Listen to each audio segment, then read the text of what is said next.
Fellow conspiracy realist, we are returning with an adventure. Now, often you will hear Matt and Noel and myself refer to one of us as on adventures.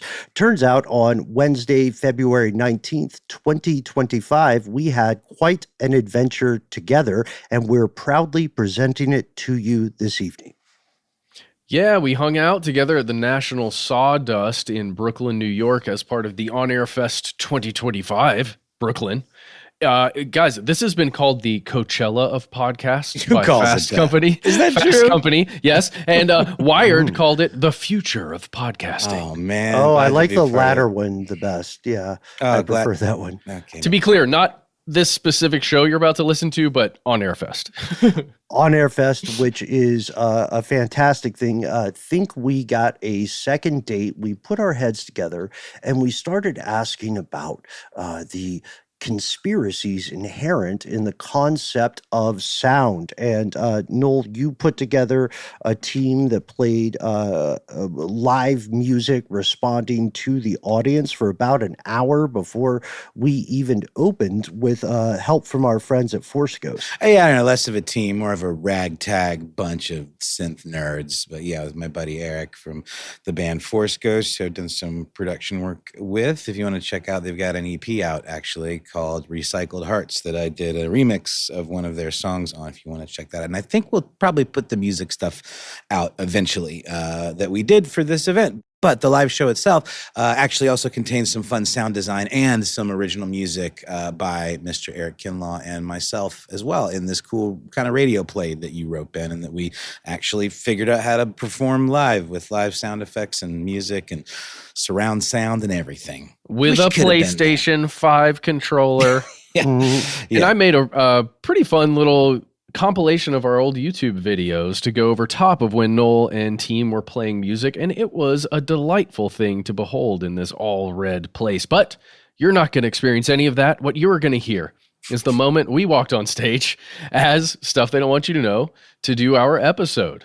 Yes, on A Conspiracy of Sound, and we talk a little bit about the science of sound and psi-optics of sound, along with all kinds of other things, including a fun game we played with some backwards masking messages. Mm-hmm. And we have a third act, a legendary guest at the end of the show, none other than Justin Richmond. Yep, from the Broken Record podcast. Part of why we are giving you just like the quick, skinny context of this is this performance does contain what stand-up comedy calls blue or strong language. Justin had a real potty mouth. No, I'm just kidding. There's some wild language in here, y'all. Indeed. All right, then. On with the show. From UFOs to psychic powers and government conspiracies, history is riddled with unexplained events. You can turn back now or learn the stuff they don't want you to know.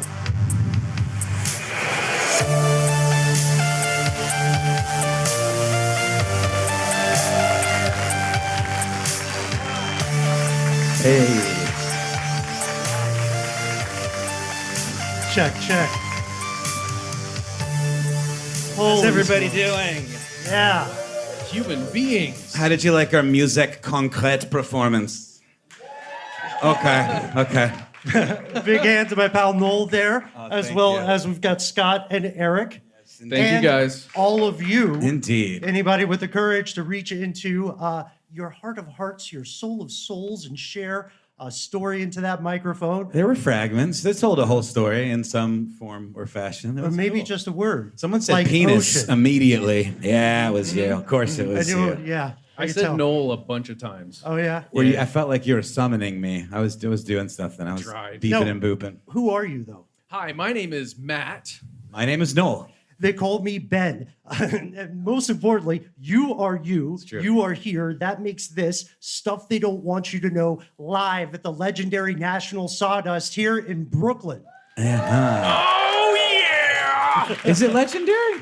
Yes. It is now. Yeah, it is. It feels legendary. Yeah. Look at this place. I know. Look at the whole I thing. can't tell which way is up. It's very, Yeah. Did anybody ever play Mass Effect? Anybody in this room? Not a single one. Nobody played You Mass did. Effect. You did. It feels like we're on a ship in Mass Effect. That's all I'm saying. Okay. It feels cool up here, and it also hears cool, which is a thing I think I can get away with in the English language. I think so. It hears cool? It hears, sure, why not? It's a malleable thing, the English language. Yes, Sure Andy. does hear cool around here. I heard tell it. Here's cool. And we are excited to join you guys tonight with something we call the conspiracy of sound. Sound is everywhere around us. We can notice it, especially here in this legendary venue. We also ignore a lot of sound, and it's so strange. It reminds me a little bit of the old David Foster Wallace quote where a fish goes up to the other fish and is like, it's crazy, we're swimming around in water. And the fish says, what's water? Yeah. They just kind of exist in that medium. They don't really give it too much thought.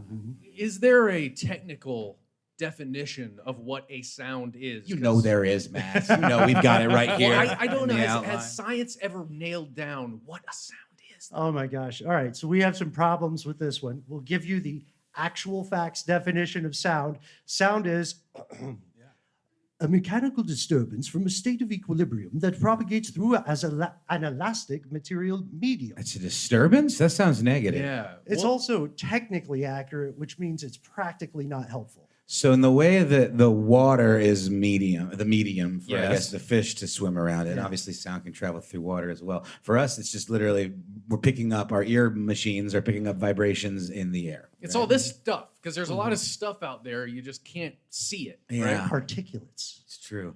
I mean, I'm a giant music nerd, as you can maybe tell, but I still, to this day, am mystified and baffled by the idea of, we literally can interpret vibrating particles of air as like beautiful music that can like move us to tears. And language that can hold concepts like acoustics. Right? Sure.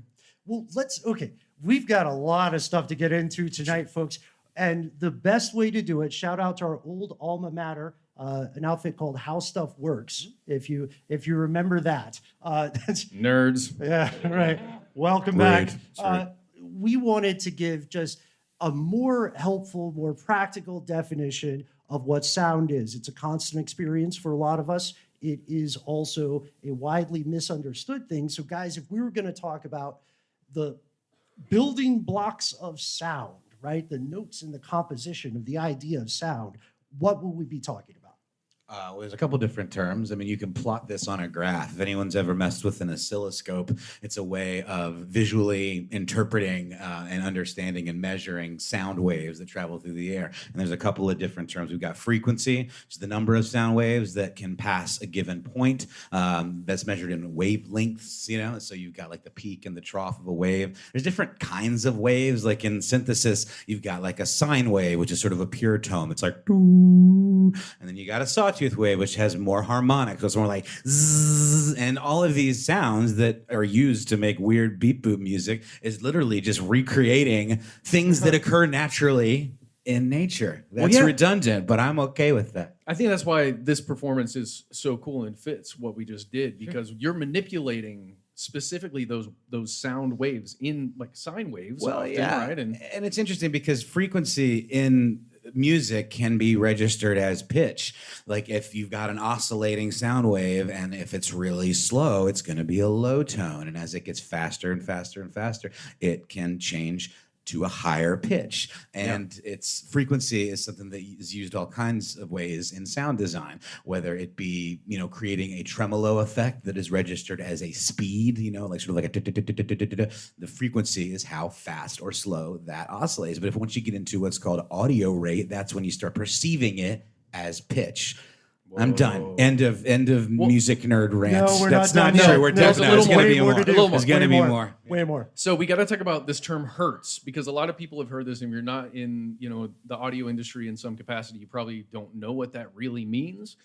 So hertz. I still don't really know. Not Tell me, the rental company. Well, it's a measurement of the frequency of sound. So it's the number of those waves that pass per cycle. Yeah, per cycle, which is generally measured in a second if you're using hertz, right? And then when human beings walk around, we can only hear between, what's the spectrum that humans can hear between? Like you guys? Yes, most of us are humans. Okay. don't we have a thing? I think we have a thing, right? Should I play the thing? Not yet. Not yet. All right, not We're yet. doing an experiment later. Spoilers. But I just want to establish this. Between 20 hertz and 20,000 hertz is generally accepted to be the human being's hearing spectrum. That's I have a thing for that. You don't want. We are going to talk about that. I really want to do the whole thing, point, guys. I know. The whole point is to set up that there are things called infrasound, which Right. are below that level that you can hear, and they're, what's the other one? Ultrasound. Which you may Which know if you've sounds ever sick. had a child. You are familiar with that term, but Right. it just means higher than you can hear. Why did I just immediately not think about that, but just thought about it's like mega cool sound? It's ultra. I thought it's about mega. the lube that they always. And then there's no, stop. there's decibel. That's just the unit used to measure the intensity of a sound. Loudness. Yes. Yes. And we can go back and forth comparing sounds. And everybody, this is the thing, everybody in this room has a unique experience. What we have described to you are the scientific commonalities, the objective stuff. The language. The language, yes, just so the notes and the composition. However, your sonic mileage may vary. Even right now, in here and outside of here, the world is riddled with sound.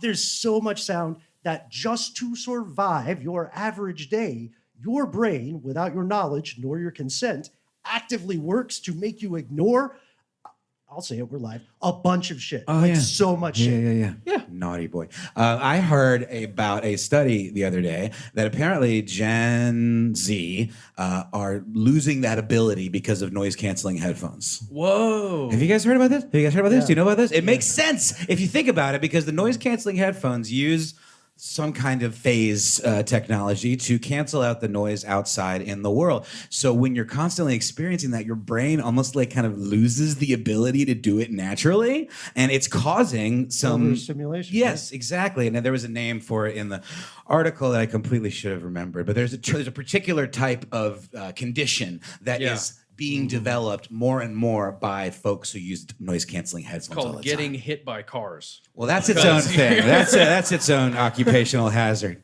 But Whoops.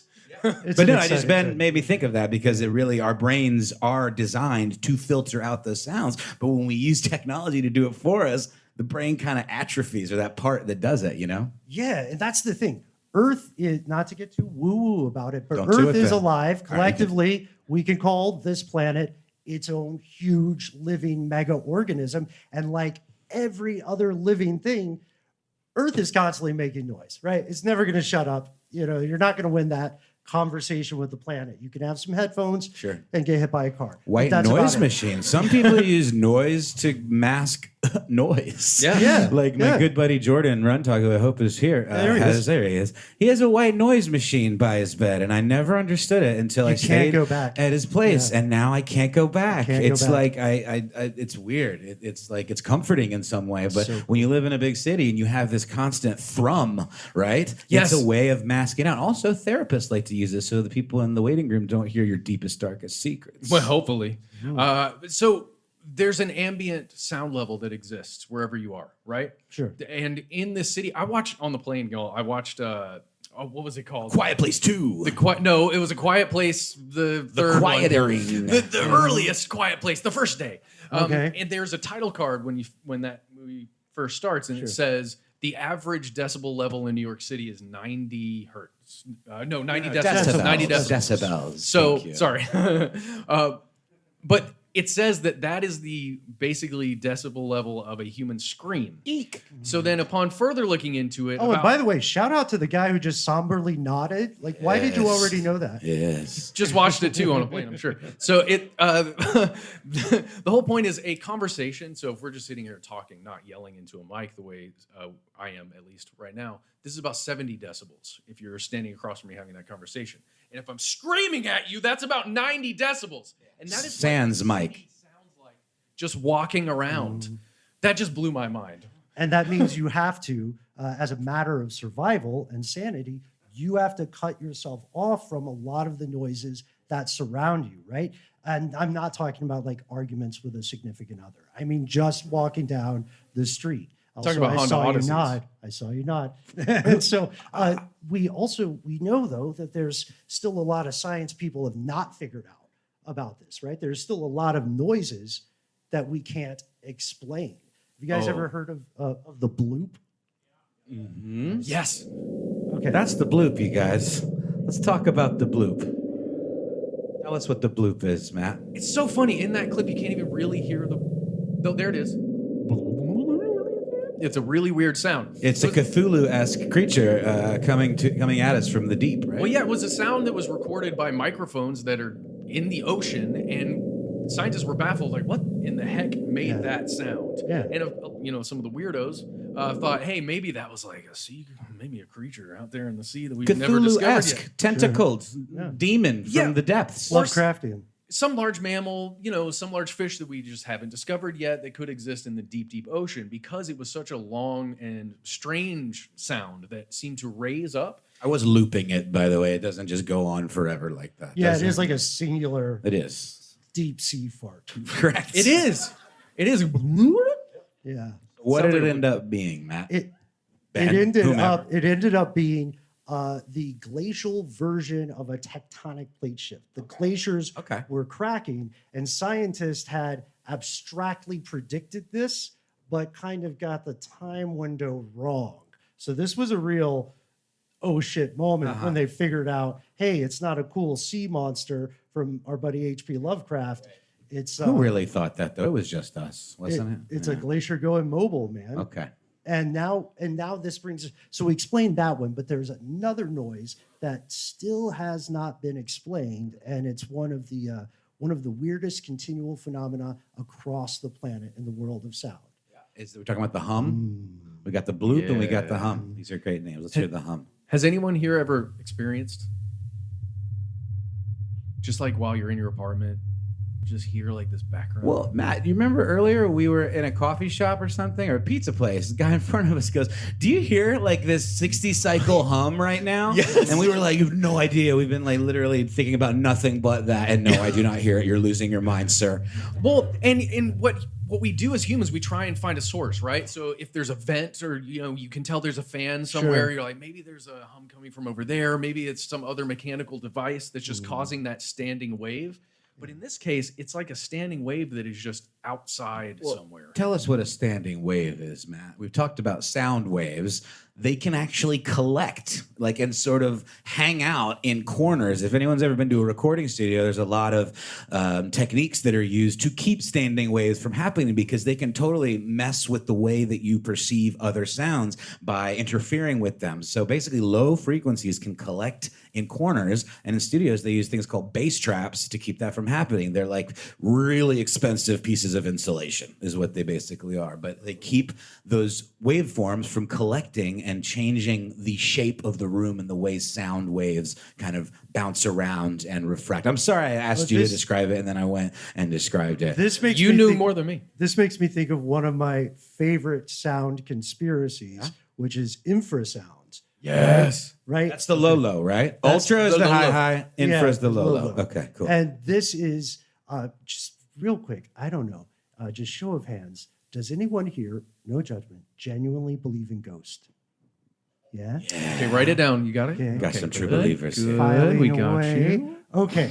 All right. So it turns out that once upon a time, a guy who was very skeptical, his name, Vic Tandy, engineer, super skeptical. You have to prove something to me beyond the shadow of a doubt, no matter how innocuous that is. Did you say Vic Tandy? Yes. Yeah. And there's also James Randi, who's also a real skeptic? Yes. Yeah. Different. What's the deal with that, guys? I think it's their last names, Ryan. Yeah. What's the deal with Vic? Gotta mean something. Yeah. I'm just saying. Tell us about Vic Tandy. Vic Tandy, as I was saying, he is working alone, kind of late at night, in this rectangular lab. And it's not a super impressive lab. It's not like super duper high security, take your biometrics or anything. He's walking in, he's working alone, and he starts to get a creepy sensation. It's a sensation that occurs more than once. It haunts him.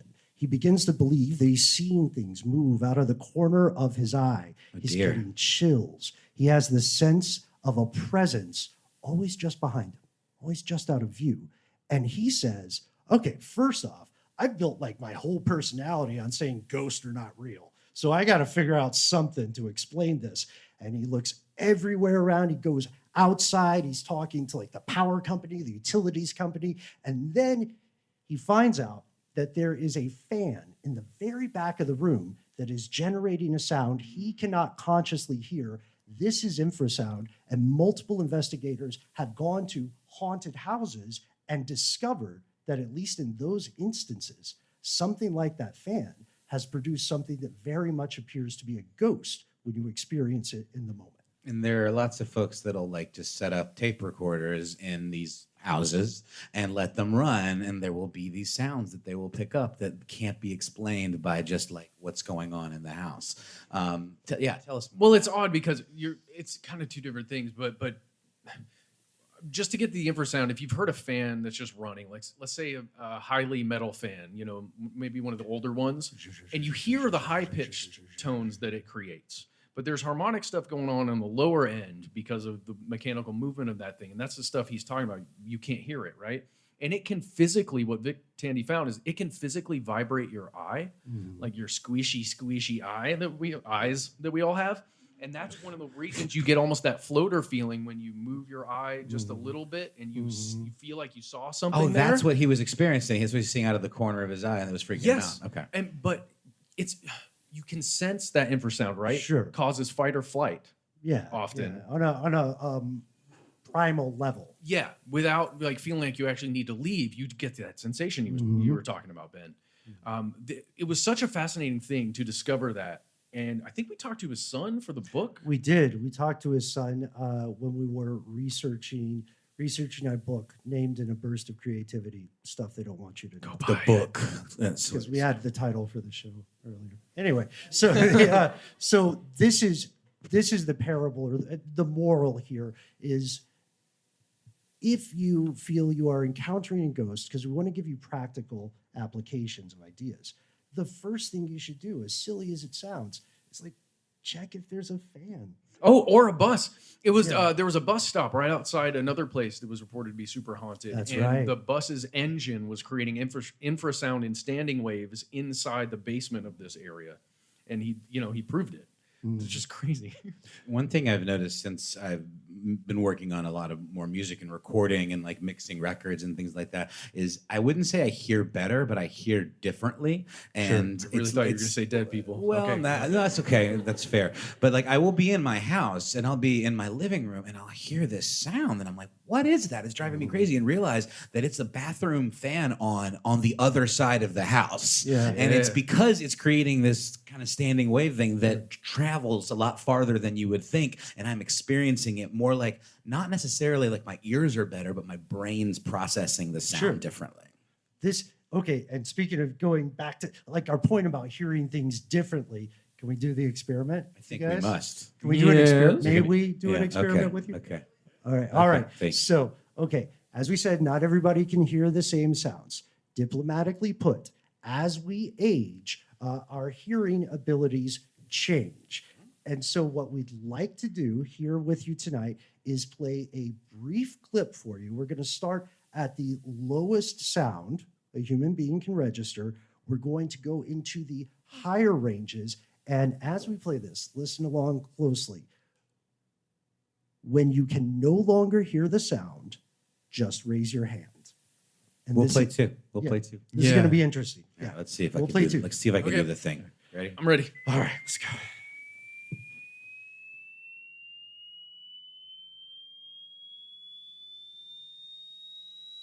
Try to mix this so it doesn't hurt anybody. It's okay. I'm not hurting you. I can still hear it, guys. Okay, get a little higher. Higher. Okay. Still there. Okay, here's where we go. Oh my God. No, is this where your head explodes like in Scanners? I think so. Yeah, stretch it. Yeah. It is not quite gone for Still me. got it? Not quite gone for me. Okay, it's gone for me. No. Okay, Still it's got gone it. for you. Be honest, guys. Still got it. I can still hear it. We can still hear it. Okay. No, I lost it. Still going? Okay. Are you joking? You can still hear it? Yep. Yeah. Okay. All right. That was going for me. Here's what happened. So It's pretty cool, you guys. Wow, we've never done that with actual people before. it must have been, it was probably a little weird for some of us to see the hands go up earlier and realize that the person maybe sitting next to you could no longer hear a siren sound, a whine that was no doubt becoming increasingly disturbing and irritating, right? Yo, I've lost most of my hearing from a ride cymbal that sits right here usually when I'm just crashing it. I can't believe I heard that as long as I did. That was... Are we sure that was accurate? No, it is. That is accurate. Confirmed. Okay. That's confirmed. like podcast accurate. Okay. Okay. So Wow. this is... Wow, that's good, man. So here's the thing. For those of us who could hear the sound almost to the entirety of the time, you will need to avoid parts of the Scottish Railway network because a few years back, true story, a few years back, they got tired of all these young loiterers. And so they weaponized a system called the Mosquito. They conspired against the Utes of Scotland, and they put these speakers in that would play a noise that would drive people on the younger side of the human age spectrum absolutely insane. Like our friend at the pizza shop. But I can't hear you when I go in and Pizza get a shop. beer. He was Shout out hearing to something Shane. we couldn't hear for sure. Because I Yeah. don't think any of us could hear it. So that's kind of wild, man. So did it work? It did work. It did. We know that, well, I guess as a kid would age out, they would regain the ability to loiter. Okay, fair enough. But That's then it, it's that's like, it. Elderly loiterers it? are a lot Yeah, less what are- threatening, I think. it's a lot less maybe. cute. Like, what are you doing when you're 38 just there? I dig that. I actually really dig that. Well, Yeah. I'm 41 and I could hear it almost till the very end. So I'm still going to go loitering in Wait. Scottish train stations. What if all the kids had sound canceling headphones? See, this is where we're tying things together. Okay, I Right? get it. So we're also noting that that's one real world example of how sounds can be weaponized, how they can be used against you.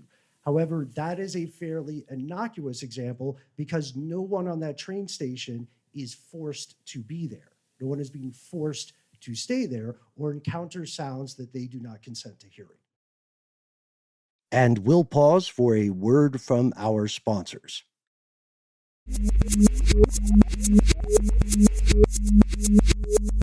And we've returned with a conspiracy of sound. Well, let's see, guys. Do we want to talk about for another experiment, do we want to talk about the sound of silence or we want to go straight to weaponization? Let's go to weaponization. Let's Can we do Simon and Garfunkel first, though? I mean, Oh, come yeah? on. Actually, do it's that? funny. You don't know about this, but I've been No. writing a terribly nasty parody of Homeward Bound. I'll share it with you after the show. Wow. It's, Why would you do that? It's too much, quite frankly. It's pretty good. Whatever. It's good. So, okay. All right. Weaponized sound then, right? Yeah, let's Yeah? do it. Let's do Okay. it. Actually, it is really nice and quiet in here. It's a good room. It's Good so much room, you fun. guys. I Good told you room. it's legendary. Yeah. Wow. Thanks, y'all, for having such a cool space. Yes. Yeah, we don't have to do that. Let's talk about danger stuff. No, but you already did it. We got to at least talk about the world's quietest room. All right, let's do it. Let's do it. Okay, over in Orfield Labs in Minnesota, I think several of us audiophiles know about this. Some of the world's smartest experts in audio built the literal quietest room in the world, and that silence we just heard together. What passes for silence? You know, with the slight hum there, we could hear some breathing, some coughs, things of that nature. That doesn't happen in the quietest room, and it makes the quietest room an incredibly disturbing place. People can hear themselves blink. You hear the sound of your blood like flowing through your body. Yay. Did you guys ever have those like those rooms in orchestra class, like in school, the little practice rooms or whatever? It's like that, but like 50x, you know. And it is so intense that it could be considered torture to a degree if someone was forced to stay in there for a long enough time. Can you imagine seriously locking somebody in there? Oh my God, that's terrifying. Or Yeah. Talk about being alone with your thoughts. Yeah. I mean, really. Well, the solitary confinement is one of the worst things you could do to somebody, right? Right, I sure. mean, Right. We've learned that over time, and But at least you can talk through the pipes to your neighbor, you know, Or and like send a pass little kite. notes and Yeah. stuff. Jeez. Not in this room. Not in this room. And people do, kind of like a really scary haunted house, people do make the decision to pay to go into the room for some amount of time. See how long they can stand Usually with it, some right? bravado, some braggadocio, you know what? Like, I'm already a very quiet person. How bad could this be? You know? It never works out. Spoiler. No, it's not good. But it's cool that it exists. Noises too. Yeah. It's cool that it exists, but yeah, you're going to learn a lot about yourself in that way. And that's like, okay, it's because humanity exists in somewhat of a Goldilocks zone of sound. The absence of sound is terrifying, right? And the wrong sounds used the wrong way are not just terrifying, but physically dangerous. This is where we get to the real weaponized stuff. I think one of our favorites, the psyops. The fact that, I think it's funny. The fact that the U.S. military at multiple times, not just the U.S., but multiple world militaries have been trying to, lay siege to some enemy force. They've been trying to straight up torture people. And they've said, oh, we've tried everything, right? We've done all these horrific interrogation techniques. What should we do next? And someone goes, just if I can play the Barney song. Yeah. It's just real. like, keep playing it. It's true. Don't stop. Just keep it going. It's absolutely diabolical, is what it is. It is. In classic rock and heavy metal, true story, that's what broke Manuel Noriega in 1989. They look it up. They played classic rock. It was the Scorpions. Well, did it. in enhanced interrogation techniques, we don't want to get, in too much trouble here, but those were used with extremely loud metal music playing, right? Yep. Mm-hmm. In order to make somebody feel extremely not okay. Sensory overload. Yeah. Mm-hmm. And then there's also the part about using sound in a way that weaponizes not just your auditory mechanisms, but also the culture in which you exist. This is another military thing. Operation Wandering Soul and the Ghost Tapes. Noel, you want to talk a little bit about? Yeah, there was a podcast I worked on back in the early days of podcasts when there were only 1 billion podcasts. And it was called The Stuff of Life with a good friend, Julie Douglas, over at How Stuff Works. Mm-hmm. And we actually did an episode on what's called Ghost Tape number 10, or Operation Wandering Soul. Yeah. And it was essentially a U.S. PSYOPs effort to freak out the Viet Cong by planting these little speakers in trees in the forests of Vietnam and playing like spooky ghost sounds, essentially. I'm oversimplifying it a little bit, but the idea was there's a lot of ancestor worship in that culture, and there's a lot of belief in ghosts that it runs very, very deep. And the U.S. government essentially weaponized that against them by making them believe that the ghosts of their ancestors were coming for them or haunting them or lurking in some way in the forest. Yeah. Or attempting to, at least. Well, yeah. And they did it by physically sneaking in and planting devices, right? Mm-hmm. That's terrifying. Spooky stuffs, too. Even if you don't believe in ghosts, there it is. Imagine you're in the woods. Yeah, that's a clip of this. Imagine you're in the woods. You're already... Is that a koto? You're already in a combat zone. You've seen people die, right? You might die today, and you hear something like this. There's also the clip of the little girl, which I think is creepier. I think that's a little man. That's the warning, yeah. But just coming from the treetops, right? Mm-hmm. Like if you imagine that, lo-fi at least somewhat. Right.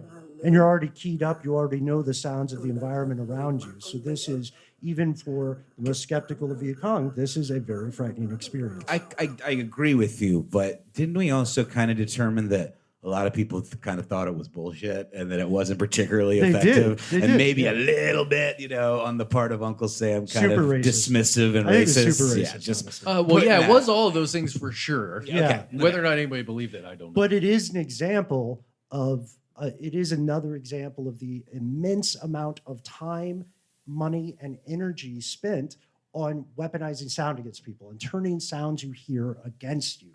And sometimes this stuff doesn't work, but honestly, in some cases, it works way better than you might assume. This is where we introduce a guy named Woody Norris. Matt, you want to kick some Woody Norris? This is your guy, Woody Norris. Woody Norris. Oh, Woody. This guy I've become obsessed with, y'all, and I highly recommend you do a search for Woody Norris and something called hypersonic sound. This is an inventor. He has a 3rd grade education, at least that's what he states. He one time took apart a transistor radio when he was about 8 years old, and he's been inventing things ever since. Well, back in the 90s, I think it was 96 specifically, he patented a thing called hypersonic sound. And he gave a little TED talk about it. Should we play the clip before we explain it? Sure. I think we should. Here it goes. Well, let's just say, set it up. Set up the clip, Matt. He developed a way to turn sound into a beam, the way we can turn lights into a laser, right? Really focus it down, or we can turn it into, with a lens, focus it down on something like this, and you can get pictures, and it makes sense. Well, he found a way to make a device that he can point at you, and sound can travel through the air to exactly where you are, as far away as you are, if you're in this beam. And the person next to you won't hear a thing. Only you will be able to hear what he is shooting at you. Can I say, Matt, I don't know if this is exactly connected, but have you guys heard of this place, the Sphere in Las Vegas? Sure, yeah. Directly connected. What? Directly connected. Okay, great. Well, they apparently have this sound system that whatever your seat is, you get a sound mix that's in whatever your language is or whatever preferences you might have. Can you? Yeah. So this is the same technology then. Yes, but we're talking about the 90s when he patented it. And then he's going to tell you a little something in this clip we pulled from his TED Talk that he gave in the early 2000s that let's extrapolate maybe together a little bit what he means. We've got the military had just deployed some of these into Iraq where you can put fake troop movements a quarter of a mile away on a hillside.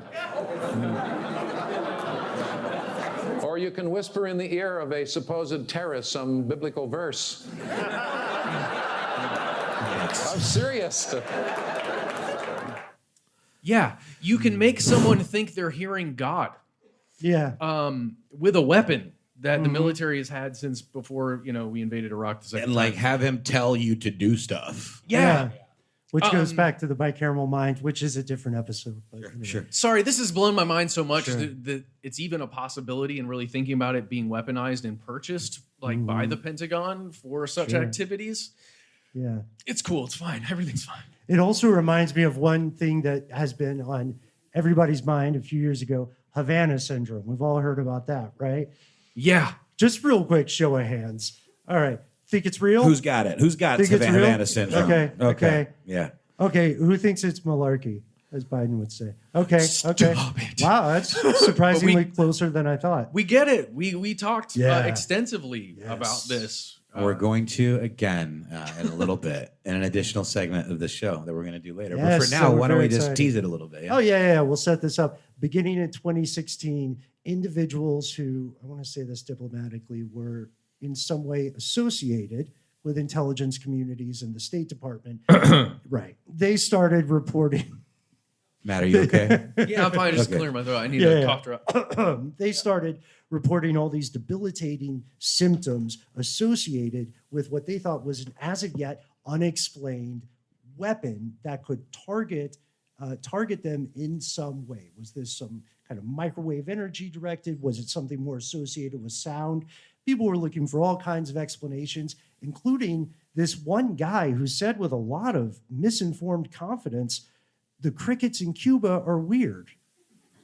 Yeah. Okay, I can buy that. Maybe. Yeah, everybody else went along with it. We don't know what's happening. Brooklyn, as we hang out tonight, the top intelligence agencies of the world don't agree on what's happening. Some people are saying they made it up, It's just they had a malaise and now they can put a word on it. Well, can we just say, it's similar to Gulf War syndrome, for example? It's this kind of amorphous collection of symptoms that are hard to pin to a particular thing in general. So we're starting off with a disadvantage in that respect. Sure, maybe a bit of confirmation bias. To also be true. honest. Yeah. I honestly thought I heard it once in my house. Honestly, for real. I thought I heard it, and I got nervous, and I got some paranoia. I heard what? So what? Is there fine. Is there sound? It's 2025. It was a sound. If you're not paranoid, you should be. That's probably true. It was my PS4. My PS4 was, the fans within it were generating such a terrible tone that was so high pitched. And I didn't understand that it was causing it because I heard it coming from the far side of my house, like a standing wave. Sure. But it was just this high pitched tone from the fans. And it scared the crap out of me. But now I thought you got in Havana syndrome, and you weren't even in Havana. Not at all. I thought I was in Atlanta syndromed. That's a different kind of syndrome, bro. This is our PSA for Atlanta syndrome.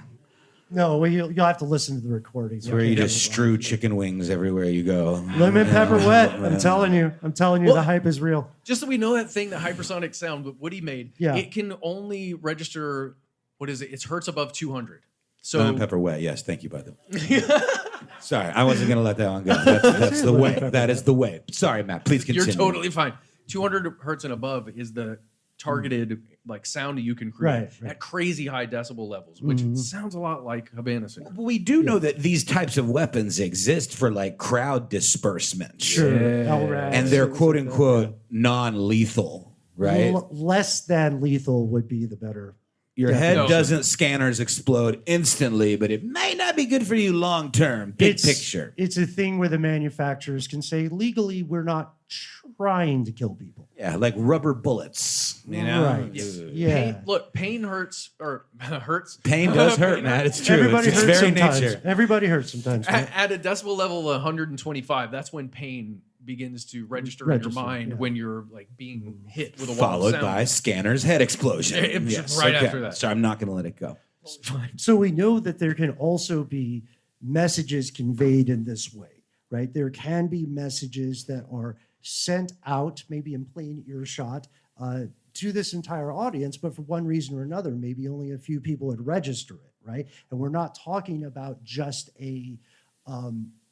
like a high shrill note or something. We're talking about the possibility of certain encoded things. Matt, I see what you have there. Is that a Walkman? Is that a What is that? radio? Oh, I see. It's just my phone. I'm just going to make a call. No, we'll it's put not the a phone. antenna up. My son was obsessed with this, is obsessed with this. He thinks it's the coolest thing. He wants to take it in for show and tell. This is a transistor radio. Yeah. That's all it is. It's not connected to Wi-Fi. It doesn't do anything else. It's got batteries, and it's a transistor radio.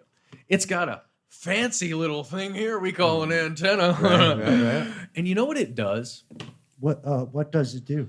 It translates all the hidden waves that are flying through the air right now, and it turns them into audible music. And Howard Stern, I guess, sometimes, and other people, iHeart folks that are awesome. And you can listen right now. I think it's 105.1 here in New York. You got to listen to iHeart. 105.1. We have to say The Breakfast Club is one of the best shows on the radio. I don't even want to do it. I was going to put it on and show it. It's amazingly cool that you can turn this thing on and you can just pick stuff out of the air that is flowing through us right now. It doesn't stop flowing through us. When you go to sleep, it's flowing through us. When you take a shower, it's flowing through us. And that happens pretty much anywhere in the world you go. It kind of freaks me out, but it's also amazing. It kind of should freak you out. It's weird that it became normalized. Hey, let's take a quick break from the show, hear a word from our sponsor, and then we'll be right back with our Conspiracy of Sound live show from National Sawdust at On Air Fest.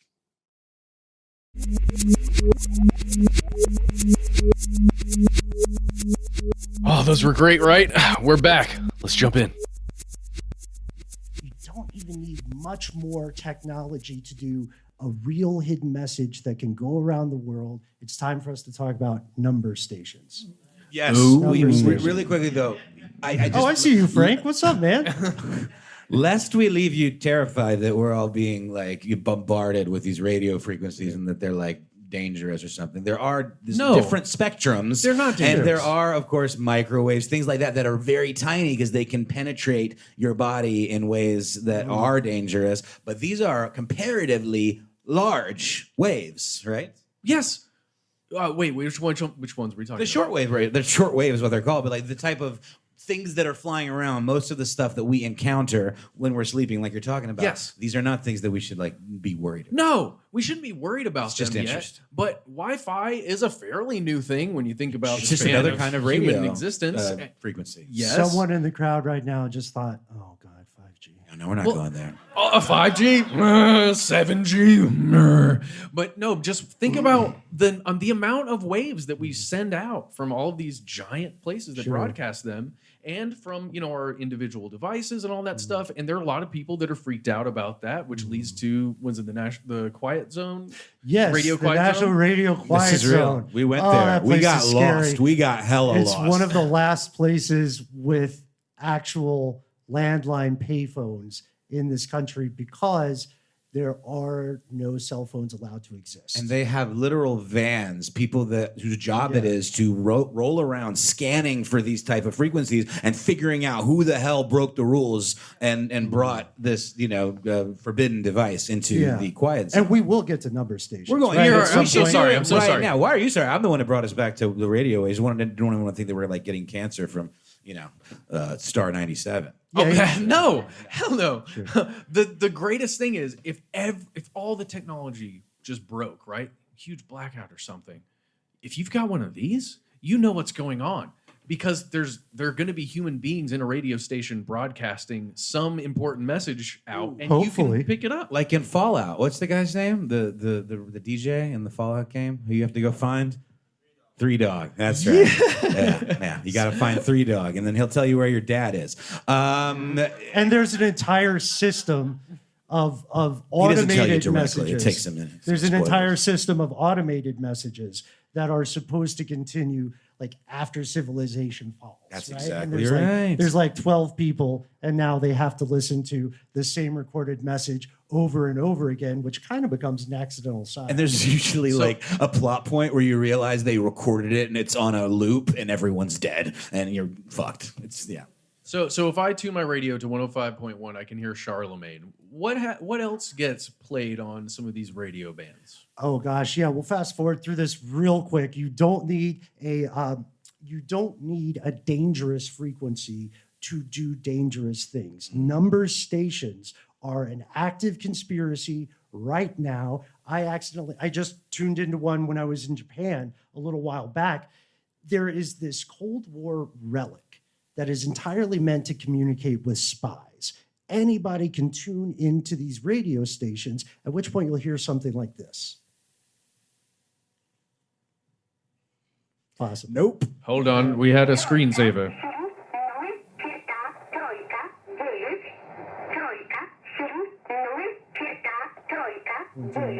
Do the one with the beeps. There's one with cool beeps. Here's the one with the cool beeps. We like the one with the beeps. So it's a radio station that's quiet most of the time. I feel the people nodding their heads, yeah. It's a banger. Except every so often something like this will come on. You can hear this because Echo Hotel. Yeah, because of the nature of radio, you can hear this almost anywhere in the world. And there are entire communities, often online, dedicated to figuring out what's happening here. But the most likely answer is that at least once upon a time, these were one-way messages to agents of espionage, right? Yeah. Largely Russian. And they're written with what's called a one-time code book, not to get too into the weeds here. But what that means is there's effectively no way for you to figure out what they're saying unless you also have your handy little book, which we're not going to. Is it like a cipher? Like, I mean, you have to have the key to like decode one-time it? Okay, scratch I got code. it. So Echo Hotel, a couple of numbers, you might be able to say, possibly that sounds like latitude and longitude. But unless you have that little book, you're never going to know. And if you ever get bored, imbibe your vice of choice and get thee to YouTube. Yeah. Fantastic. There's a collection of these called the Connet Project, and it's very fascinating, really interesting listen. Some of them are actually kind of beautiful. If anyone's familiar with the Wilco record, Yankee Hotel Foxtrot, there's a sample at the end of one of the crazy songs called I'm Trying to Break Your Heart that gets really wild, and then there's the sample Yankee Hotel Foxtrot that is from the Connet Project. So you can find all of those in playlists on YouTube, and they're really interesting. And we're pretty sure it's fine to listen to these because we did a few episodes on them and no one has contacted These are us. old. I mean, these are from, like... These are? Yeah, Have you listened to the new ones? Well, that's what I'm... That's the most pretentious thing I've said. Sorry. Whoa. You haven't heard the new number stations? I only listen to music on my new- mini Victrola. Yes. So this is where we have to ask ourselves, knowing that there is at least some grain of truth to all of these conspiracies that we've just explored together, we have to ask ourselves, when it comes to hidden messages, right? Yeah. How far does this conspiracy angle play? And that's why, to learn more, we're going to join some folks at their house right now. Okay. Right now? Right now? Let's do it. Can I also just say that it's really cool to have Scott over there. He's like our Paul Schaefer. You just really gave such a boisterous laugh like Paul would for David Letterman. Oh, thanks, Made me buddy. feel like $1 million. So big ups to Scott. Oh, that's really sweet. I think some other folks could do better. I'm totally joking. Brother. Whoa. Okay. All right. Obviously, this is falling apart, so we're leaving the stage. We're do going it. I to a think you should go. completely different place. It's time for a word from our sponsor. Yeah. Two guys at their house. We open on a commonplace scene, an evening familiar to every household. You've just returned from a hard day at work, and now it's time to kick back, to unwind, soaking in the comforting background of your favorite television programs. Yet, as we'll see, you're always just one step away from the stuff they don't want you to know.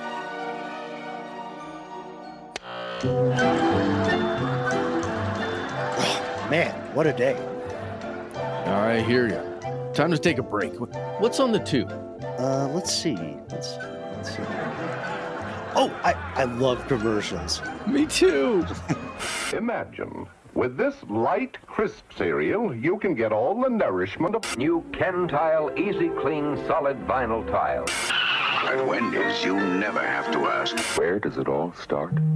Sometimes here, with an acid stomach, or here, with Careless match or cigarette and poof, fire. So the next time you're in the whole egg mayonnaise.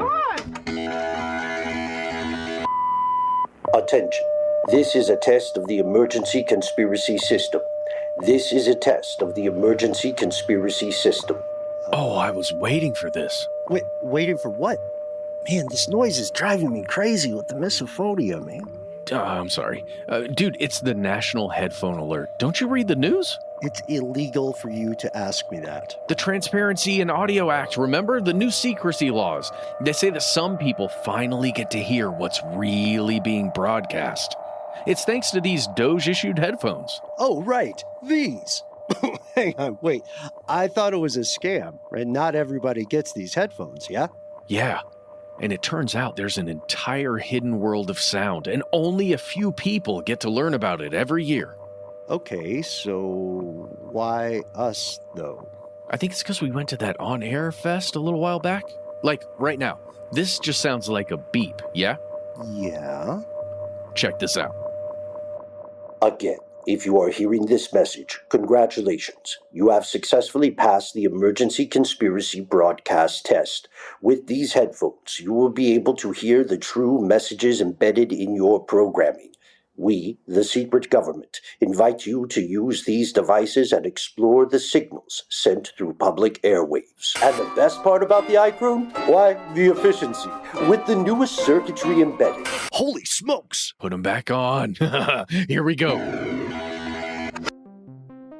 A hidden war rages throughout the world, the race for rare earth metals. The iCroon can, through the following steps, be reassembled into a powerful transmission device.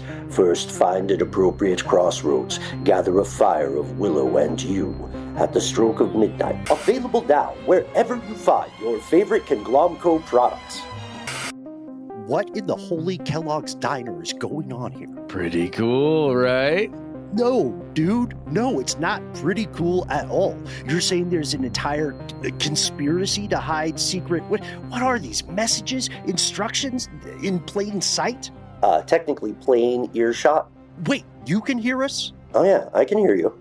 We can always hear you. What the That guy sounds like me. And we're supposed to act on this like we're being conscripted into some sort of secret army? Don't think of it that way. Think of it more like, it's good to know things. It's good to know things? Are you in on this? It's 2025, man. Everything's crazy. I guess you could just watch regular commercials or... I love this one. Has this ever happened to you? You're driving in traffic and gosh darn it, someone else has a better car? Don't be a knucklehead. Check out the brand new 2025 Honda Odyssey. Now you gotta hear the real message here. Put them on. Buy, obey, consume. Buy, obey, consume. Buy, obey, consume. Buy, obey, consume. Buy, obey, consume. Buy, obey, consume. So we're doing a they live thing? Yeah. This is a they live thing, but with sound. We're sort of poking fun at how easily audio can be manipulated to push human behavior, sometimes without the conscious mind registering what's happening. We're having a lot of fun with it, but it's a very real, potentially dangerous thing. Also, we're doing the Matrix. What? You'll see. You'll see. Man, I'm so glad we're in on this. I don't know if I want to be in. Matt, is it fair for us to keep such a massive revelation secret? It's a choice you gotta make for yourself. You can choose to keep going the way you were, or you can oscillate just a little further down the rabbit hole. But what about everybody else? Don't people deserve to know what's happening? I mean, you can try and tell them, but they literally can't hear you. That's correct. If there was any way to genuinely help people learn about the conspiracy surrounding the power of sound without incurring the wrath of the powers that be, you'd probably have to, make it part of a show. Maybe in Brooklyn.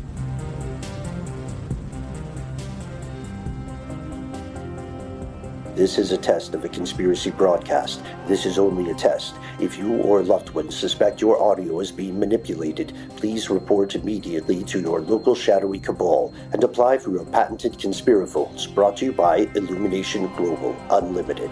And remember,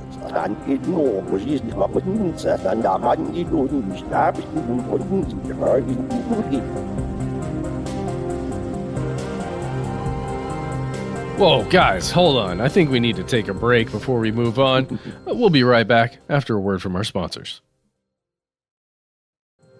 Isn't that backmasking? Oh, shit, we have a show to do. Yeah, let's keep going. That's right, folks. We would like to welcome our very special guest for this evening, the host of Broken Records, the man who knows everything about music and has decided to join us live tonight. Please join us in welcoming the one and only Justin Richmond! Yeah! Here you are, sir. We did. Wow. I don't even know how I got here. I just heard a sound. I was compelled to come. Oh, yeah. Man. I don't even think I agreed to this. Oh. Well, we can't thank you enough for coming. We were talking back and forth earlier when we were working on the idea of a conspiracy of sound. We wanted to touch on some of the weirdest sounds that people like our friends and family in the audience tonight have heard and tie that into, of course, music conspiracies, maybe a little Havana syndrome. But Justin, let's start here. Yeah. We were talking earlier and we were asking you, what are the weirdest sounds that you have heard? Yeah. So, I live in Long Beach, California, which, is that cool? Oh, it's great. It's amazing. It's, is there a short beach? I've always wanted to ask. Is it a short beach? Is there a short beach? Oh, is there a short beach? Seal Beach. But they don't. They don't advertise them. No, but maybe somewhere in the world. Beach is nice. Yeah. Also, apparently, Long Island is just New York, or is Manhattan rather, right? Like the Long Island. Have you heard this? What? Somebody told me about this. Like maybe I'm totally wrong, but Long Island was originally referring to the island of Manhattan. But really? I digress. Tell us about what happens sonically in Long Beach. Well, Long Beach, for those who don't know, is it's a port town. Mm-hmm. So It has the port of Los Angeles and the port of Long Beach. And so it's it's one of the biggest ports in the world. And so in addition to the there's all kinds of things going on in Long Beach. There's the port, there's the airport, there's all kinds of stuff going on. But the port, most of us day to day, we probably live about 5 miles from the port. So we're not always over there. We don't really see it. But at night, a lot of times I'll wake up 3 a.m. and just hear a weird foghorn, the most unsettling, when you're in a horror movie, and it's it's misty or foggy, and it's a full moon. Oh yeah, and the leaves are bare on the tree. Justin, have you seen The Lighthouse, that Robert Eggers movie? Yes. Okay. Right. That soundtrack is 90% foghorn. Yes. It is indeed unsettling. And so you'll just wake up, and when we're 3 blocks from the beach, and you're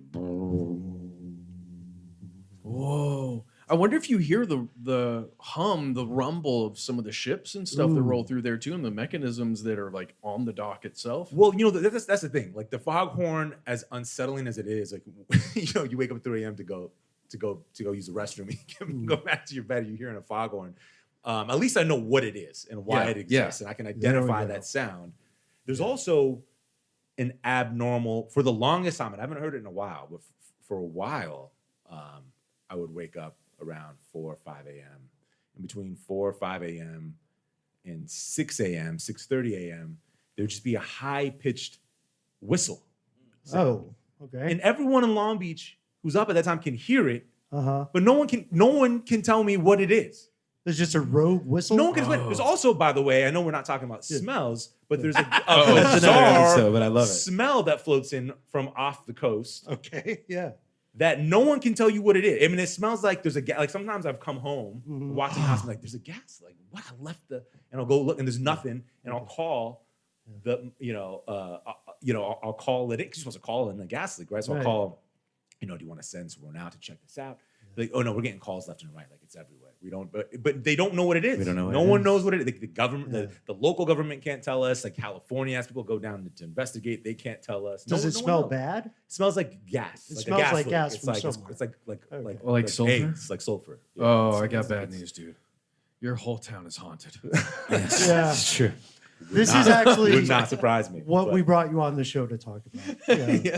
This is terrible news. I'll be leaving. I will not be returning home. Well, leave my family that offend for themselves. So. Tell us what connects you directly to music and to Broken Record and to just what you do. What I do? Well, I am the host of Broken Record, a music podcast that I started with Rick Rubin and Malcolm Gladwell. Whoa.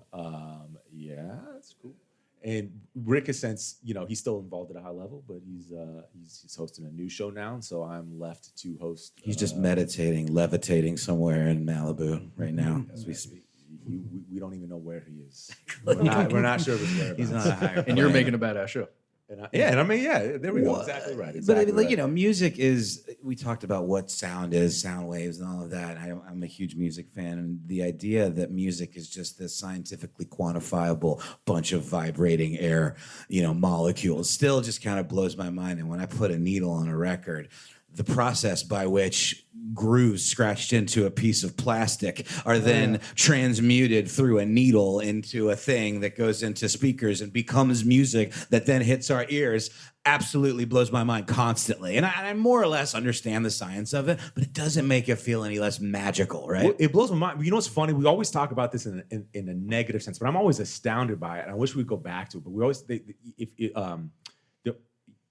a lot of books or documentaries about music, or if you talk to people who are of a certain age who made music at a certain time, they'll tell you about a time when recording studios were run by people in lab coats. Oh yeah, audio engineers. The Beatles were always pissing them off, using the equipment wrong. Right, and the narrative in music is like at some point the Beatles and other people we were freed by the tyrannical lab coat engineers. They like democratized it, right? And you get like the kind of then you get more. The engineer just looks more like a your run of the mill like hippie or something, right? Like Well, the thing that's neat about that, I wish we go back to that. I wish we go back to lab coat. Yeah. Well, sure, but the thing is, a lot of music technology, things like compressors, for example, were built for broadcast for very functional purposes, like to make it so when a song came on, it wasn't going to knock your head off because it was so much louder than the last one. But then somebody went around behind the lab coat guy's back and figured out how to crank that thing up and make it sound cool.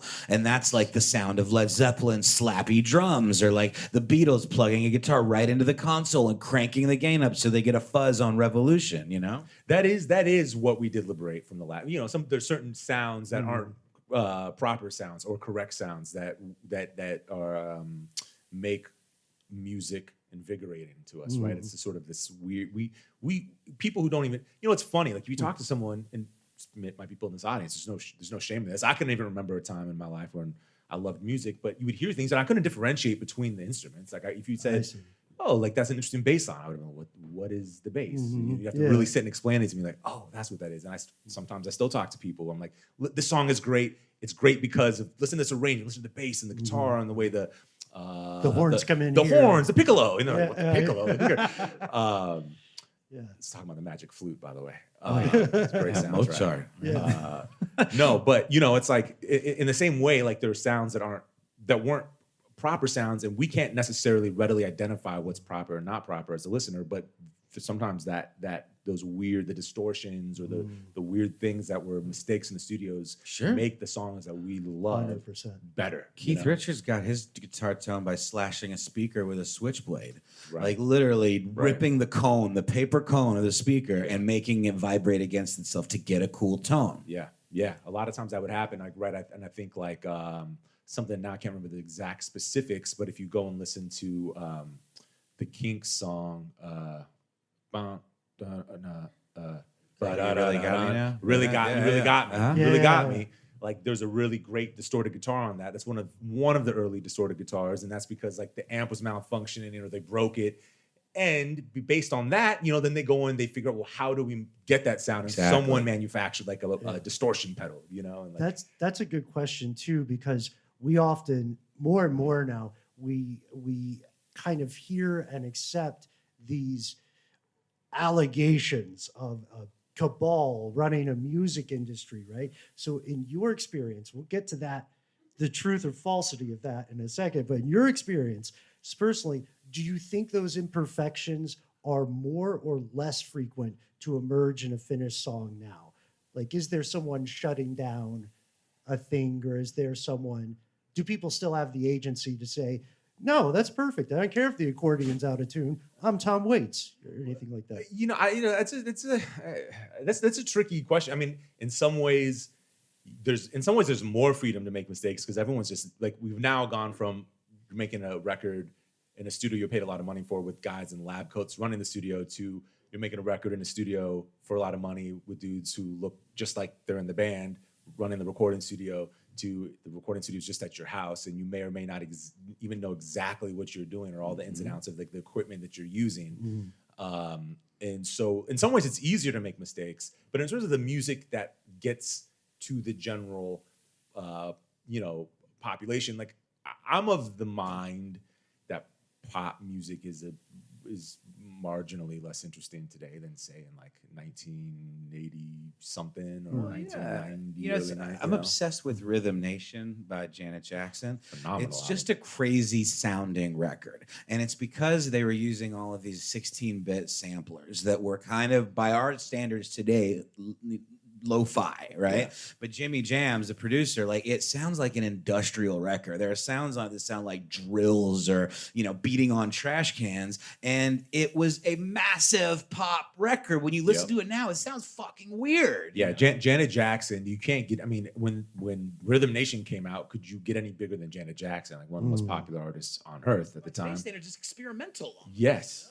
And I mean, even, if you go back and you listen to, it's funny. I heard Single Ladies recently, and you're like, I was like, how did this get released like this? Like this is not in a bad way, like in a fascinating way. Like there are some weird sounds on that record. Yes, that make like you're like, what is it? Like why? Who did this? And I don't even know if I like it. I guess, but I'm just glad it happened. Someone in the studio just had improv training, and they just kept saying like, yes, and add this other thing. Yes, Andy Samberg in a leotard. Go. Is that in the video? I don't know about that.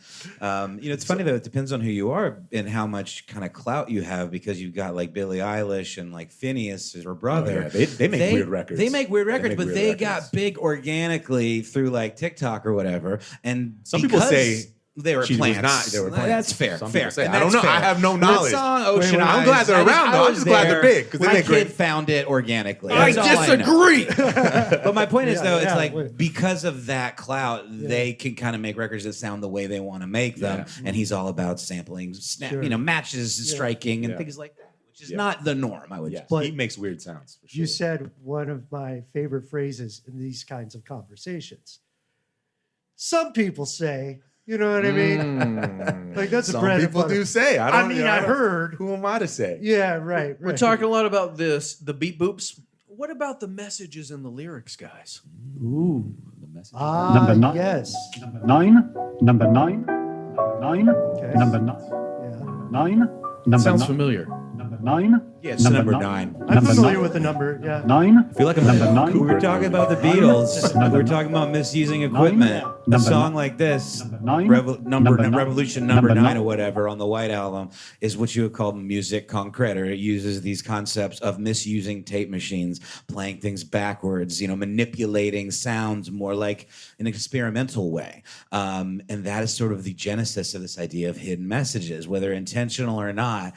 People like Aleister Crowley, who is a big proponent of the black arts, believe that if you played recordings backwards, you could learn to speak backwards, and you could use that to cast spells and incantations and things like that. Yeah, this is the concept that those two guys in the couch encountered earlier, backmasking, right? It's something that it's almost like someone is speaking a language that is very close to a language you speak, and you're hearing parts of it. And what we wanted to do tonight with you and with all of us here is to explore some backmasking examples. I don't know if I can hang around for this, guys. Come on, man. Just a little black magic. It's spirits. I don't know. There's a pentagram underneath that couch.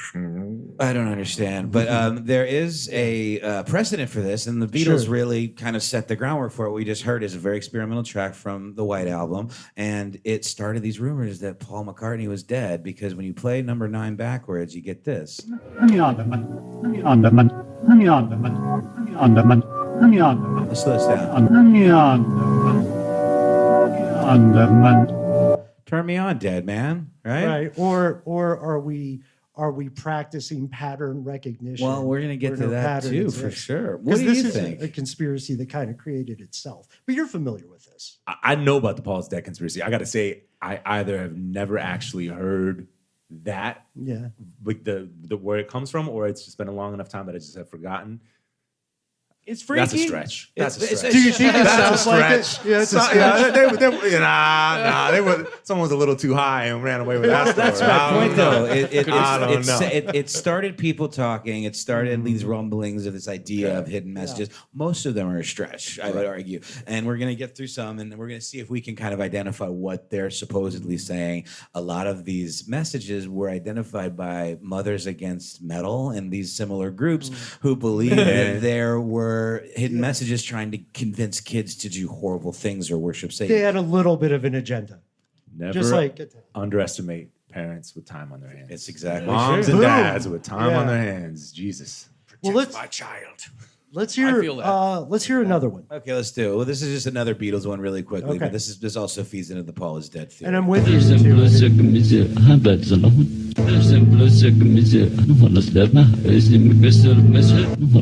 Paul is dead, man. All right, that's real. That's a real one. That's a real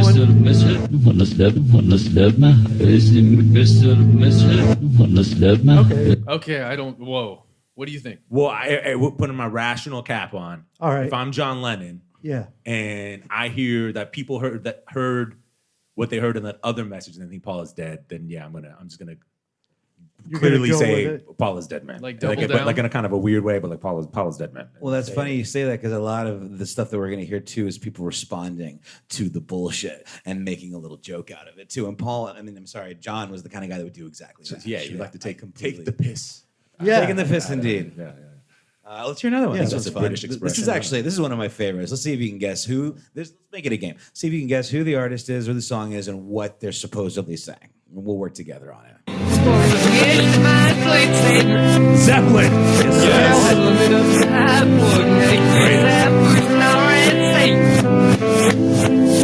The best part, the next line, it sounds like he's saying, "There was a little tool shed where he made us suffer. Oh, my sad, sad Satan."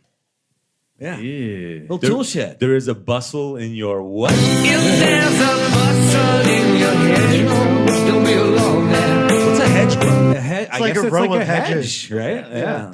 They got words for they got multiple. Like, why all these words for things? I mean, it's great in a way, but it's a topiary, perhaps. Boots, Maybe you make it shaped like something. Lift, like a well-groomed bush, like or, No, we're let me keep it up.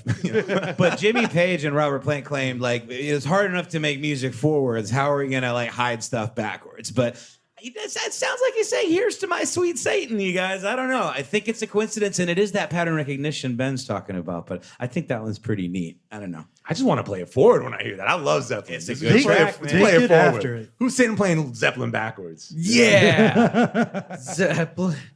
It is funny though. Just this concept of learning that if something is taboo and you put it in your music, you can probably generate enough controversy that you might have a hit.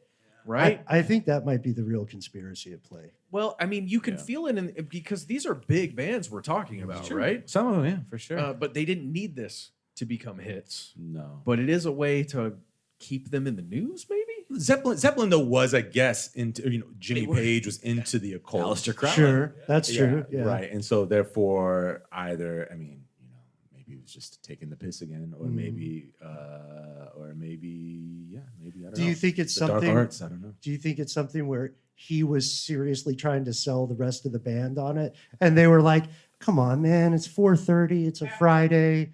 Can we just fine, do it, do whatever." I'm sure they capitulated to Jimmy a lot. Yeah. The tricky thing though is like "Stairway to Heaven's" a really great song. It's beautiful. The melody's great. Everything about it. So to make it sound super cool and beautiful and perfect forward, just to have this secret hidden backwards message in there, that's a lot. That's a tall order. It's a tall order. It's also kind of cool if they did do it. If they did do it, it's kind of cool. Pink Floyd, Dark Side of the Moon, syncing up with the Wizard of Oz. Like, I really, truly don't believe they could have pulled that off, but it really does work. Great happy accident. I think so, but it's really neat. That's It's a really neat one to experience. Here, let's do another Let's one. do one Oh, more. actually, before we get to this one, I just wanted to point out something Matt said. The idea of, trying to do this to get some attention, 100%. whether it's wanted attention or unwanted attention. Judas Priest actually got sued at the behest of Mothers Against Metal because they had a song that supposedly, when played backwards, says "Do it, do it," and some unfortunately very disturbed young people took their own lives, and the mothers blamed this hidden message that Judas Priest supposedly had used to target youths to do horrible things to themselves. That's not how I would have interpreted that message as a youth. It's not where I would have gone with that. Nike never got a lot in of things trouble. I would have done before I got to that, but okay. Nike never got in trouble. And it went to court, and the judge threw it out because there was no sufficient evidence. And Rob Halford and their attorney said, "Look, if we were going to hide hidden messages in our music, it would be like buy more records, not He did say take that. your own life to our listeners. It doesn't really help us out very much." So. Have you guys seen those videos that supposedly are like older musicians talking about how there were some weird rituals going on with the record Illuminati labels? stuff, Matt? Yeah. Oh, I'm so on board. There's some weird stuff out there that you can find, and there are actual musicians, and I cannot discern if they are joking when they're What talking era? about What era? it. What are we talking? We're talking You can see about 70s, I think. Yeah, big yeah, in 70s, 80s. late 60s, 80s. Where they're. It's like a single artist saying, "Well, yeah, there was a ritual room where we did some stuff and we were putting out a new record." But anyway, it was just I never took it too seriously. And you're just Illuminati type stuff. What are we talking Yeah, about? like Illuminati. I can't discern if they're joking or not. Well, also, did they just go to a really weird house party? Like, I think Yeah, we've that's all probably it. been at weird parties, right? So Especially in LA, man. People are very, very odd in that. Yeah. Let's do another one, shall we? Yes. All right, let's see what we got. Let's do one more and go Let's back see to what we it. got. Love it.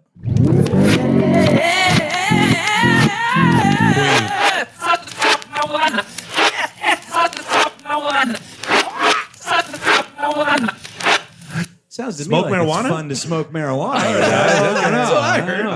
Okay. I can get behind that. That's a great message for the youth. It's Smoke legal. Marijuana. You're not legal. wrong. Yeah. Do you know the song and the artist? Queen. That's Queen. Another one bites the dust. That groove. Shit. Backwards, forwards, sideways. That's a groove. Another one bites the dust. Another one bites the dust. Ow! So good. Wait, so where is that Forget how good that is. backwards part in the song? It's that. It's what I just Yeah. played. The breakdown. Wait, so it's just that backwards? Another Yeah. bites the dust backwards? That's crazy. This Twin Peaked it. That's crazy. That's another one bites the dust. Okay, all right. I But just so- don't remember hearing it in the song when I listened to it. But so hold on. So even though I support that message, so I want to believe that was really. We're on record. I want to believe that was real.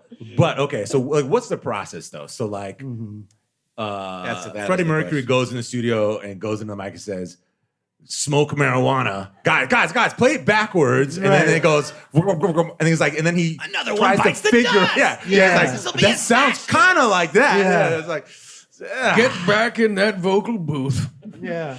I mean, maybe. But maybe. then the question becomes, why does the cadence sound so correct in the forward version, right? If the backward version was the original one. And it is an odd phrase. Like I said, I mean, another one bites the dust. I mean, it's not that weird, but it's kind of like, it's a little. They had some weird choices in lyricism, like Seven Seas a Rye. What is that song about? I guess I'm reading into it too much. It's probably just.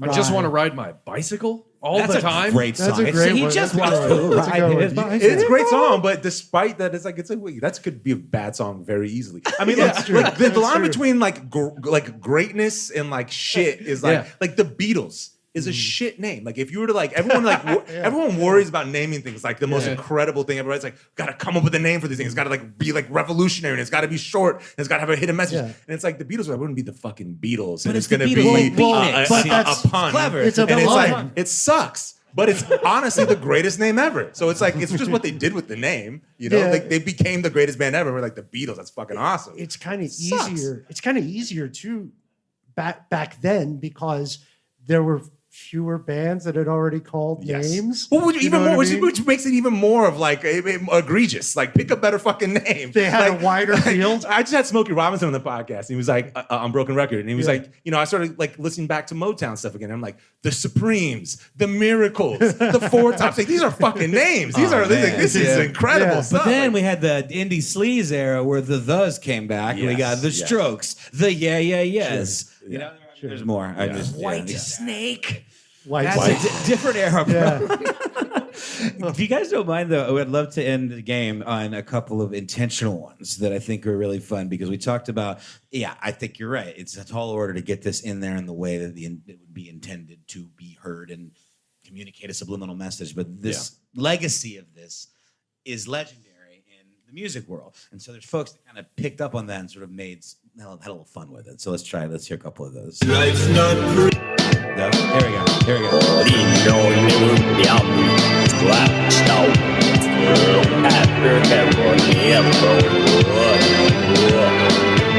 Can you guess who the artist is, at least? Can you play that again? Yes.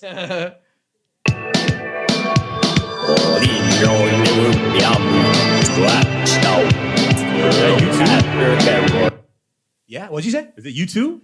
There's a 2 in it. Oh, I don't know. Who is it? It's the B-52s. Okay. That's right. Let's play it. So here, that's the forward version. It's got the backwards message in it. Here's what it sounds like when you play the record backwards. I buried my parakeet in the backyard. Oh no, you're playing the record backwards. Watch out, you might ruin your needle. So that one clearly done on purpose, leaning into this creation. Oh, you're playing your record backwards. Yeah. Watch out, you might ruin your needle. Yeah. But I buried my parakeet? I buried my parakeet in the backyard. You get in situations. Yeah. It's true. It's true. Okay, and this is the last one, guys.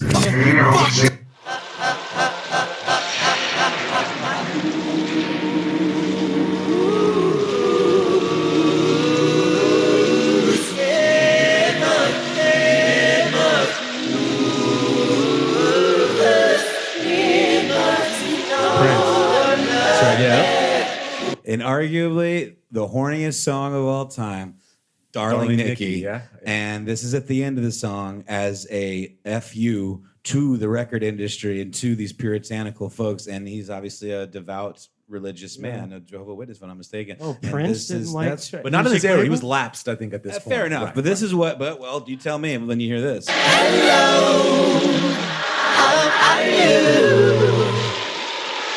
Fine.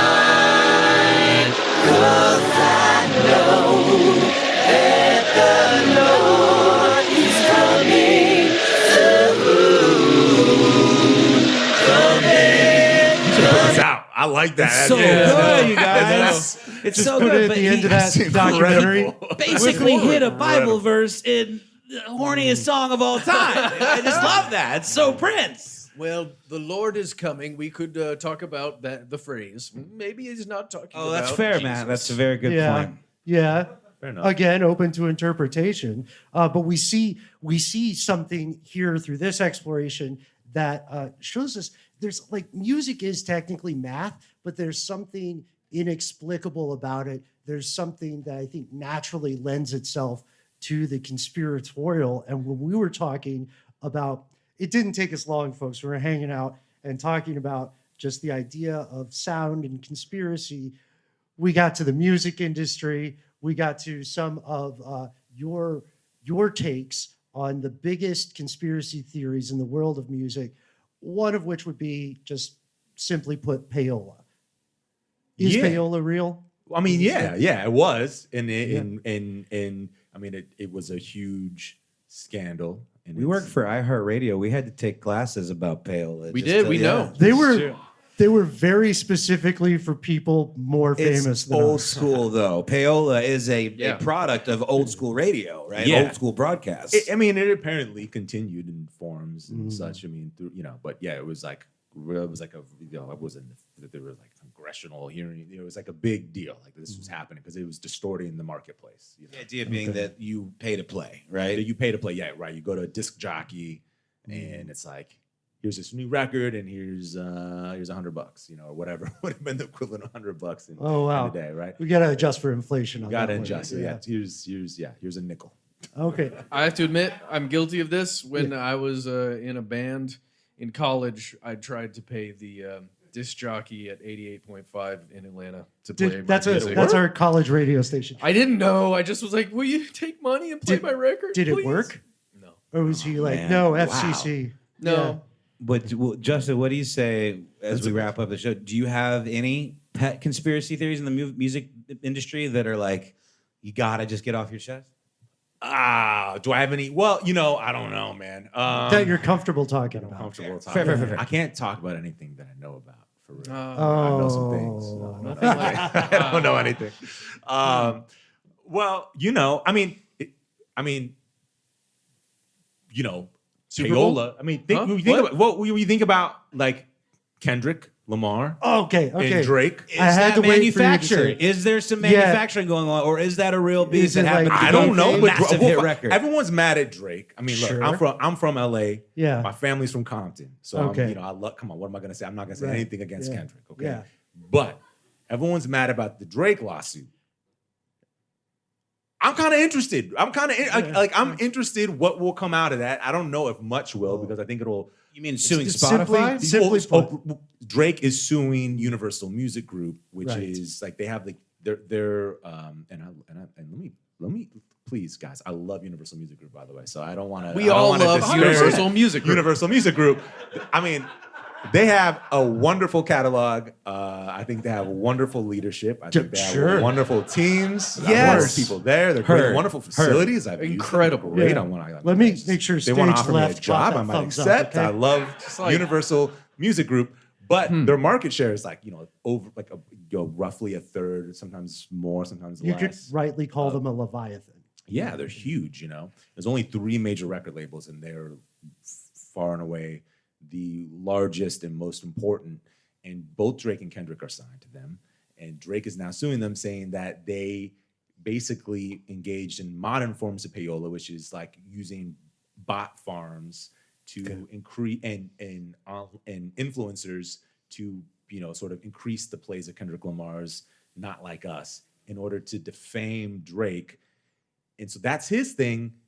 The additional conspiracy on top of that the internet's running away with is that Universal did it because Drake's due to renegotiate his contract with UMG. And obviously Drake is worth a lot of money. Sure. And if I'm Drake and I got to renegotiate with Universal Music Group, who I know is like the biggest, most money-making, most wonderful and beautiful and excellent music company out there, along with Warner and Sony. Yeah. We like them all. Like as a negotiating I would be like, yo, advantage? there's a lot of money here. Like, let me like what? Like, and I've made a lot of money for you. Like, this contract is gonna be a good contract. And so like they're saying that they purposely, boosted that, or maybe even manufactured the Kendrick to remove his leverage. To remove his leverage in contract negotiations. The British would call that dirty pool. Well, yeah, they would. I don't buy gotta it. work. I It's don't on the for buy it. everything. I'm telling you. Well, I've got one follow up there. There's this dude Jason Pargan. I don't know if you wrote. He's been on the Daily Zeitgeist a lot. He makes these fun little YouTube videos, just kind of commenting on pop culture type stuff. And he pointed out that he thought it was really strange that the song "Not Like Us" like accuses a dude of being a sex predator, a pedophile, basically, and that it's getting like TikToked, and he's looking straight into the camera on the Super Bowl and saying this stuff, and people are shouting it like it's a fun thing, and it's like incredibly defamatory. And I don't want to go again. that. I got my roots are in Compton, man, so I don't really want to really disparage Kendrick in any sort of way, but I feel like this is a safe place to say this. Sure. And I'm not really saying anything. I'm just sort of like wondering and questioning. I'm wondering. I'm just curious in general about our society's obsession with pedophilia. Like, I'm not saying obviously like it's a terrible thing. Like, obviously, right? Like we don't gotta like, but it's like it's universally bad. Yeah, but why do we all walk around like people walk around like talking about it like as if like to say like I am not a pedophile. It's like, well, I don't assume most people that I meet are. Yeah. Like, but we are obsessed with it, and it makes me wonder like maybe there are more. I don't know. Like it just freaks me out. But there's a lot of conspiracies around pedophilia, obviously, Absolutely. especially in the political world, Pizzagate, very much in the sure. music world, I'm sure, and all the other worlds. But I'm saying, what is our society's obsession with pedophilia? I wonder if in 20 years from now we'll look back at it and think it's kind of weird, and if that like a minor, line is not just like the peak pinnacle strangeness of it all. Like, why are we obsessed with this? I'd say it's an iteration of. I mean, part of it we could argue is it's the following things. One, it's something that, despite any demographic difference, everyone can agree is just horrific and bad. Right? It unites. Right. So why do we need to? Why do we need to beat a dead horse? We know. Like, who doesn't know this? I mean, the people who do it, but we. Yeah, but here's because it is so bad, it can be weaponized to like associate. The worst thing you can accuse someone of being, right? Yeah. To associate. So someone what you was don't like the with 19s? Like, so like what was like in the 1970s? What was being like, a scoundrel? No, that's like a philanderer. Like, what was like the equivalent? Yeah, that's a good. What was the great? Like, what was the thing that they just leveraged? Equivalent. In I got you. So we made a show about the Atlanta missing and murdered case back several years ago called Atlanta Monster. And in the coverage from the late 70s in Atlanta, like 1978, when they're talking about those who abuse children, they didn't have the word pedophile, and it wasn't used. And a lot of the terminology wasn't even used for this kind of thing because it wasn't in the zeitgeist to think about that specific type of heinous abuse of children. And so that wasn't like investigated? It wasn't like a unit of police department? Like a child crime unit or Really? something? It was not, no. But again, like sex crimes in general, that kind of stuff, like that comes later where there's specialization in that kind of stuff. So I think my only argument is that the internet revealed a lot of horrifying things to humanity. Sure, yeah, sure. There aren't more skeletons in the closet. There are just more flashlights. Yes, and then we find out things about very prominent individuals, that people grew up watching for decades or Well, I'm just saying you learn those things, right? And then all of a sudden a bit of the illusion is shattered of what reality is. So maybe you start to assume there's a higher likelihood than you once assumed or something like that. Like the way we don't like hitchhike anymore because we kind of understand. That's a good comparison. Yeah, that's really we don't walk around like we don't like. I mean, I guess maybe do we? I don't know. We don't talk about it all that much anymore, though, right? Like, it would be great to get to a place where we're not constantly. I'm just saying, just for like my own. Like, there's more like I don't know. Like we're not constantly warning each other about hitchhiking. Yeah, no. Like, we all understand. Hey, what are you doing after the show? Better not be hitchhiking. But in another way, though. Haven't we lost a lot when we lost like the hitchhiking as like a thing? Like, this is a very romantic thing. Like, maybe I kind of wish I could hitchhike. I want to hitchhike. Yeah, sure. I wish I could hitchhike, but you're right. That's why it's such a great comparison. The zeitgeist got in my head. I am convinced that if I tried to hitchhike in this country, then the only people who would pick me up would be people I don't want to hang out with. Yeah, but we take Ubers all the time, and somehow that's safe. And but that's more transactional. Like, it's true. I'm just saying, it's which, the by the way, like equivalent of hitchhiking. Just, like, if anyone who picked up a hitchhiker was like a serial killer, like I'm pretty sure like the police would get that pretty square. They would clock that. Yeah, like that'd be a pretty easy open and shut. Like send the undercover out to hitchhike. The undercover hitchhiker. Yeah, I'm gonna write that down. Maybe that exists. maybe that exists. But we do know something that exists for sure. Thank you so much for being with us, folks. The audience exists. The audience exists. They do exist. There's in real life. also a conspiracy afoot. Big thanks to National Sawdust. Big thanks to you. And big thanks to you, Justin. Here's one of my favorite conspiracies. I hear it's true that you are making another appearance at this very venue. Oh, wow. That was masterful. Oh, goodness. Ben's I didn't a even know master where of you the were going with segue. this. It's true. Yes. Yeah. I'll be here Friday night at 7:30 start time with Daniel Lanois, who was That's so cool. Great producer. Incredible. One of the originals of ambient music along with Brian Eno, and together they produced U2, and he did the Dylan comeback. He did "Oh Mercy" and "Time Out of Mind," which is like the big '90s comeback Dylan record, and Peter Gabriel, and so many other things. Like, just a really interesting guy. He's gonna have his pedal steel. Some stuff, and we'll talk about some stuff. So bummed we can't be here. We got to go to another thing. Ben and I are actually, Don't tell people that. Don't tell people. Ben and I are actually. They'll be here too, guys. Everyone will be here. That'll be here. Everyone I'm will be bummed. I just here. love the guy. I'm a huge Brian Eno fan, huge Daniel Lanois fan. That's awesome that you're going to get to talk to him. I'm sure it's going to be incredible. Excited. And so, again, thank you, Justin. We're going to hang out. The bar is open for a little while if you like to hop is it? up. Okay, cool. I was just trying to push that one. That was great. That was like great. if I say it loud enough. Big thanks, of course, to Scott and Eric. Let's have a hand for Yay! them. We got Garth up in the booth here. We got Mary. We got Marielle. Who else we got up there? We got Cody. We got Danny. Oh, we got so many human beings that are Danny. amazing that helped out. They just work here and are cool. We got you. You're Matt. Hi, my name's Matt. We got you. It's me, Noel. Hi. We got Scott. We got Eric. Eric's also got a great band called Quartz Ghost. Do it again. And if you're into weird ambient music, you should talk to him and buy one of his records. And Thank you guys so much for being They here. call me Ben. Thank you so much, folks. We'll see you soon.